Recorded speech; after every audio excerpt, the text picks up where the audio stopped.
El trastorno obsesivo-compulsivo, TOC en sus siglas, se refiere a un trastorno que condiciona la vida diaria porque consiste en la aparición de una serie de ideas intrusas que nos hacen sufrir, cosas que nos obsesionan y que nos obligan a pensar en ellas aunque no queramos, y que en ese proceso para intentar manejar ese malestar hace que se asocien a ese pensamiento intrusivo desagradable la necesidad de llevar a cabo una serie de acciones para reducir esa ansiedad, que muchas veces tienen un componente ilógico que para la persona que sufre ese trastorno obsesivo-compulsivo son una forma de alivio, aunque luego representen pues una esclavitud porque hay que repetir de una forma continuada esas acciones que son como bastante ilógicas, estrambóticas a los ojos de los demás, incómodas para el funcionamiento del día a día. Por ejemplo, ante la aparición de la preocupación por la posibilidad de que alguien de la familia sufra un accidente o pueda morir de forma inesperada, pues por ejemplo hay gente que necesita, pues para conjurar ese peligro, santiguarse 5 veces. O dar una vuelta a la manzana, o ante la incomodidad que produce el ver cosas desordenadas, la necesidad de volver a componer el espacio, esa silla que está mal puesta, ese cuadro que está torcido, que no soportamos si está en esa posición y que nos obliga pues, a corregir continuamente esa historia. Obsesiones habituales que dan lugar a compulsiones, que serían esas acciones compensatorias, son cosas como pensamientos desagradables con la posibilidad de que suceda algo malo, la muerte de alguien, un accidente, un problema laboral que hace que se hagan esas acciones compensatorias. Por ejemplo, son el miedo a la contaminación o a la suciedad, que obligan a limpiar compulsivamente, a estar continuamente atentos a que aquello que se puede haber manchado, se puede haber estropeado, pues hay que repararlo o limpiarlo inmediatamente. Los problemas de simetría, o sea, que las cosas tengan ese orden y esa simetría necesaria. Por ejemplo, hay gente que ordena los lápices de colores por tamaño y los tiene que tener en ese orden exacto porque si no lo pasa mal. Siempre son intentos de controlar nuestro medio, pero que al final nos controlan a nosotros mismos. O sea, nos produce ese malestar que obliga a la repetición de esas acciones que tienen como objetivo reducir esa ansiedad que provoca el pensamiento intruso. Todos tenemos, en cierta medida, un nivel de TOC que no es patológico, porque en sentido estricto hablaremos de trastorno obsesivo-compulsivo cuando esa preocupación y esas acciones derivadas para compensar esa preocupación duran más de 3 horas diarias. Parece increíble, pero hay personas que pasan muchas horas de su día a día preocupadas por el control del entorno. Gente pues, que hace acciones que a ojos de los demás no tienen ninguna lógica, pero que si no se llevan a cabo provocan una enorme inquietud y un gran malestar en esas personas que padecen el TOC. Por ejemplo, gente que cuenta las sílabas en una conversación, las sílabas de lo que la persona que tiene delante está utilizando para contestar con el mismo número de sílabas o para hacerlo de forma impar o impar, que nos parecerá increíble, pero es una situación que hemos visto. Gente que no soporta pues, que las cosas estén mínimamente desordenadas y pueden llegar a tener problemas cuando tienen hijos pequeños pues, que desordenan la casa y pueden acabar pues, gritando o enfadándose por cosas que los demás toleraríamos con mucha más naturalidad. El hecho de que aparezcan imágenes sexuales o imágenes agresivas que nos asustan por el miedo a que se puedan llevar a cabo. Pensar en que ves a alguien por la calle y le darías una patada sin venir a cuento. Estas cosas pueden ser parte de esas obsesiones. Gente que necesita pues, tener repuesto de todo lo que tiene en casa, que necesita pues, tener 3 botes de detergente por si acaso se le acaba y que no soporta que haya solamente 2 y se tiene que ir inmediatamente al supermercado a comprar el tercero. O que necesita pues, toda una serie de rituales antes de empezar su día a día, que tarda pues, 3 horas en poder salir de casa porque tiene que ducharse, peinarse, volverse a duchar. O sea, imaginaros hasta qué punto puede ser una interferencia para la vida diaria. Por tanto, sería una de las cuestiones que se pueden tratar con la intención de reducir esas obsesiones y esa compulsividad. La gravedad del TOC está relacionada con el grado de interferencia en nuestro día a día. Puede ser desde una cuestión ligera, una pequeña manía que toleramos tranquilamente, hasta algo que invalida para el funcionamiento habitual, porque las personas están temiendo una consecuencia desagradable, anticipando un problema y obsesionadas por esa posibilidad. Por lo tanto, puede llegar a ser un trastorno que revista gravedad. El tratamiento es una combinación entre la utilización de algunos medicamentos que reducen ese pensamiento obsesivo, como algunos antidepresivos de uso habitual, que en dosis concretas favorecen el que se reduzca ese circuito de pensamiento repetitivo, esa sensación de preocupación excesiva por esa idea que se nos ha metido en la cabeza, y a veces son imprescindibles para el tratamiento, combinado con una psicoterapia que incida en la posibilidad de buscar conductas alternativas para intentar reducir esos actos compulsivos que se convierten en una condena. El hecho de poder cortar y comprobar que aquello que tememos no sucede, pues puede ayudar a reducir la presencia del TOC, aunque acostumbra a ser un trastorno crónico, pero en el que se pueden conseguir mejoras evidentes y sobre todo la reducción de esa ansiedad habitual que lleva pues, a ese funcionamiento repetitivo. Es posible que en algunas personas no se produzca esa segunda parte de la acción compensatoria, que solamente se produzcan esas ideas intrusas, esa preocupación, esa ansiedad, y entonces hablaríamos de un trastorno obsesivo sin esa compulsión, que sería la segunda parte, y también tiene esa necesidad de ser tratado porque a veces hay personas que hacen un día a día absolutamente evitativo sin llegar a determinar un tipo de acciones repetidas que podamos identificar, pero que en cambio reducen su capacidad de acción, sus interacciones sociales por miedo a meter la pata, porque están preocupados de una manera constante por la posibilidad de que algo salga mal. Y hablaríamos en este caso pues, de todo ese amplio espectro de preocupaciones, de obsesiones, de ideas que reconocemos como extrañas, y esto es una condición importante. Siempre hay que hacer la distinción entre lo que llamamos una obsesión y lo que llamaremos un delirio. Una obsesión es una idea rara, pero que reconocemos como extraña. En el fondo, somos capaces de valorar que aquello que estamos pensando no tiene lógica, no tiene sentido, aunque no podamos dejarlo de pensar. Y en cambio un delirio es una idea irreductible, es una idea en la que no se observa ninguna duda respecto a la veracidad de aquella cosa que nos ha pasado por la cabeza. Para explicarlo de una manera simple, un obsesivo puede pensar que es Napoleón, pero decirse a sí mismo, vaya tontería, pero caray, sigo pensando o me sigue viniendo la idea a la cabeza de que soy Napoleón, y en cambio una persona que delira sería una persona que está convencida de que es Napoleón y de ahí no lo sacas. Por tanto, la dificultad y la gravedad es mayor en ese momento donde no existe ningún tipo de crítica. Y esas ideas delirantes van habitualmente asociadas a descompensaciones psicóticas, donde no existe esa posibilidad de crítica, esa posibilidad de duda, que sí que existe en los trastornos obsesivos o sí que existe en el TOC, que sería quizás la parte más grave o la parte más complicada de ese trastorno obsesivo. No conocemos exactamente cuál es el origen de los trastornos obsesivo-compulsivos. Están encuadrados en lo que serían trastornos de ansiedad, y su respuesta a los antidepresivos hacen pensar que tendrían alguna relación con el estado de ánimo. Y muchas veces se estructuran a partir de una mala experiencia que se extrapola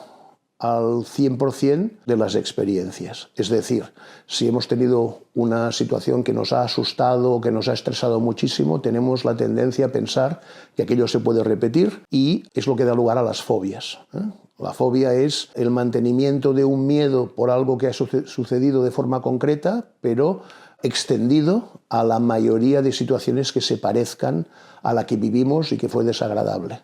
Si una persona ha tenido una mala experiencia durante una tormenta, pues cada vez que hay una tormenta puede llegar a pensar que volverá a pasar aquello desagradable que sucedió aquella primera vez, y por tanto, pues cada vez que hay una tormenta se asusta muchísimo. Ha tenido una mala experiencia un día que estaba en una aglomeración de gente en unas rebajas en una tienda, y resulta que cuando se encuentra rodeado de gente vuelve a experimentar esas sensaciones desagradables que hacen que evidentemente, pues como respuesta inicial, exista pues el retirarse, el apartarse, el no vivir de nuevo esas circunstancias que propiciaron la primera vez ese malestar. Por lo tanto, se puede llegar a convertir en una dificultad para el día a día. las agorafobias, esas personas que tienen miedo a estar en situaciones sociales donde haya muchas personas o se sientan desbordados por la multiplicidad de estímulos que hay en un lugar con mucho ruido, con mucha gente, llegan a no salir de casa. O solamente salen cuando les acompaña alguien que les da seguridad. A las personas que cogen manía pues a una experiencia concreta porque vivieron una mala experiencia o han leído que otro tuvo una mala experiencia y piensan que a ellos también les va a pasar.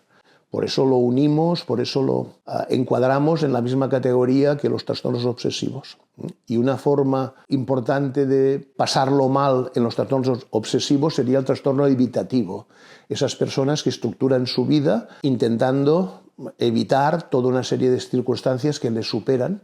que acostumbran a ser personas como muy perfeccionistas, muy controladoras, con un alto nivel de ansiedad y que convierten su funcionamiento en un funcionamiento en el que intentan apartarse de cualquier circunstancia que no puedan controlar, lo que les limita de una manera clara en su día a día. Son personas muy dependientes, son personas que no empiezan cosas nuevas por miedo a que les salga mal, que viven una serie de rutinas que quizás para ellos sean tranquilizadoras, pero para otras personas de su alrededor se hacen insoportables, porque no puedes ir nunca a un lugar donde esa persona no se sienta capaz de ir, donde limita pues, la propia experiencia, pero también la experiencia de las personas de alrededor, que se ven limitadas por esa resistencia pues, a enfrentarse a esas situaciones que los demás manejan con toda normalidad.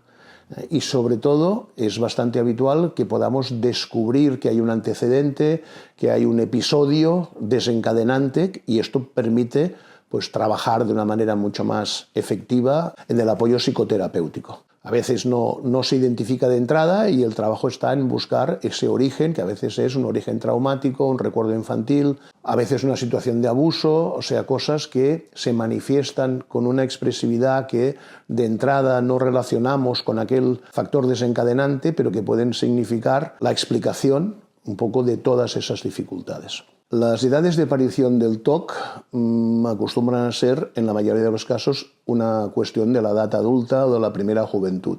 aunque existen casos de niños que tienen comportamientos extraños y repetitivos que se producen ya en los primeros años de la infancia. No es lo más habitual y muchas veces tienen esos componentes de algún factor desencadenante grave, de algún miedo, de alguna separación que no supieron de alguna manera pues, entender o alguna pérdida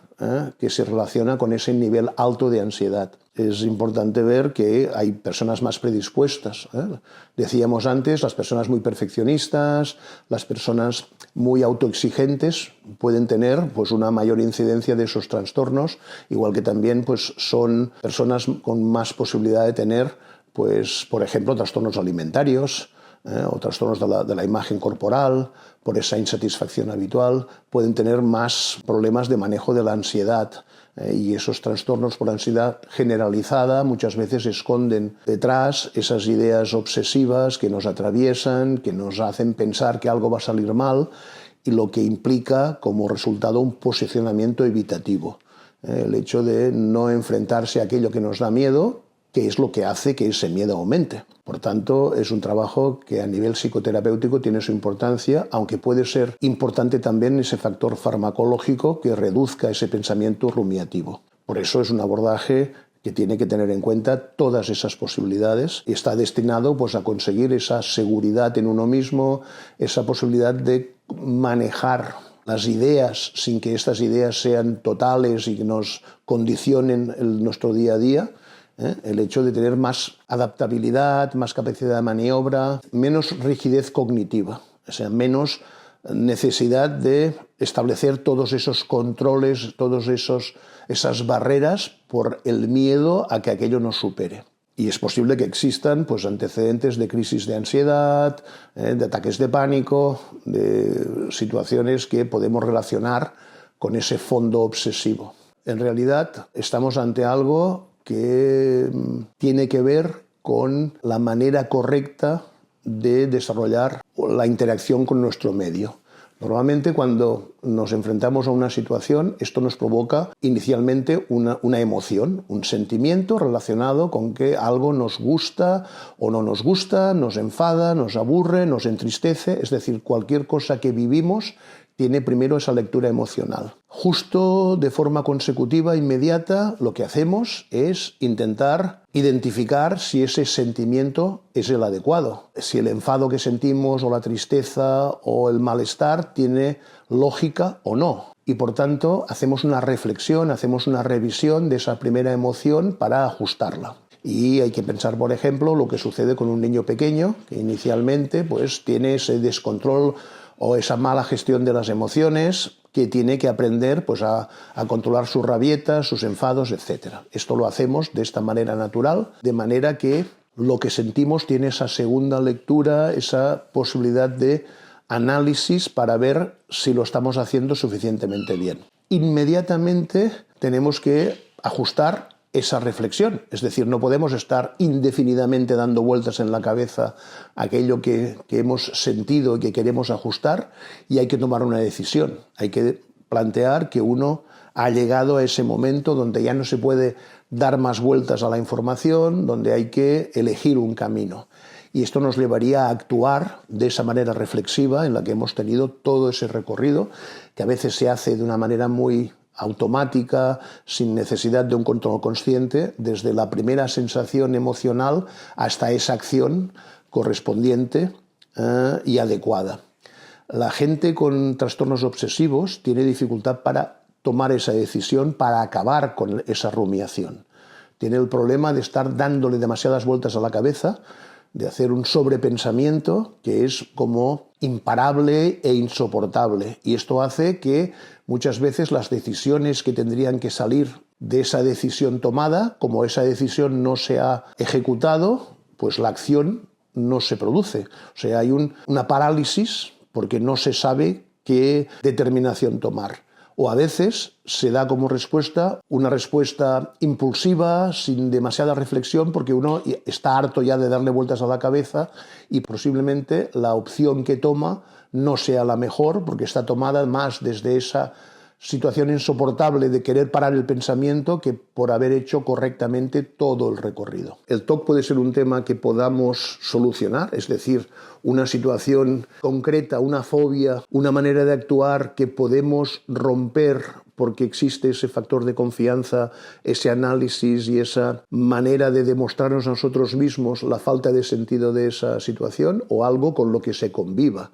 habiendo disminuido toda esa reactividad, todo ese malestar que al principio era muy importante. Todos tenemos un cierto grado de obsesividad, unas ciertas manías, pero si podemos reducir el malestar que provoca nuestro día a día, es algo con lo que se puede llegar a convivir. Y tenemos la experiencia de gente que lo soluciona 100% y gente que disminuye muchísimo ese padecimiento. Por tanto, el objetivo está en enfrentarse a ello. Como ya hemos dicho, el principal obstáculo es el convencimiento de que no hay nada que hacer, de que uno es así, cuando en realidad forma parte de algo que cuando lo compartimos vemos que otras personas también lo tienen. Una de las grandes cosas que suceden en salud mental es cuando tenemos una persona conocida que funciona como testimonio, como alguien que nos revela aquello que también padecemos nosotros y que nos parece algo que solamente nos pasa a nosotros y que los demás no padecen. Yo recuerdo a un paciente que se sintió muy aliviado cuando vio todo el ritual que hace o que hacía Rafa Nadal cuando juega tenis, cuando sacaba. Todos recordamos toda esa serie de movimientos repetitivos, de enjuagarse el sudor de la frente, tocarse un hombro, el otro hombro, arreglarse los pantalones, que tenía que hacer cada vez que sacaba en un partido. Esto sería un ejemplo de esos comportamientos ritualizados que se hacen de esa manera automática para reducir el nivel de ansiedad. Esas conductas que desde fuera nos parecen extrañas, pero que para la persona que las hace son una necesidad para controlar ese malestar. Y por eso, viéndolo, pues algunos pacientes entendían que aquello que hacían ellos, que se parecía un poco a lo que hacía Rafa Nadal, les aliviaba porque entendían que era una cosa bastante más extendida de lo que ellos podían llegar a pensar.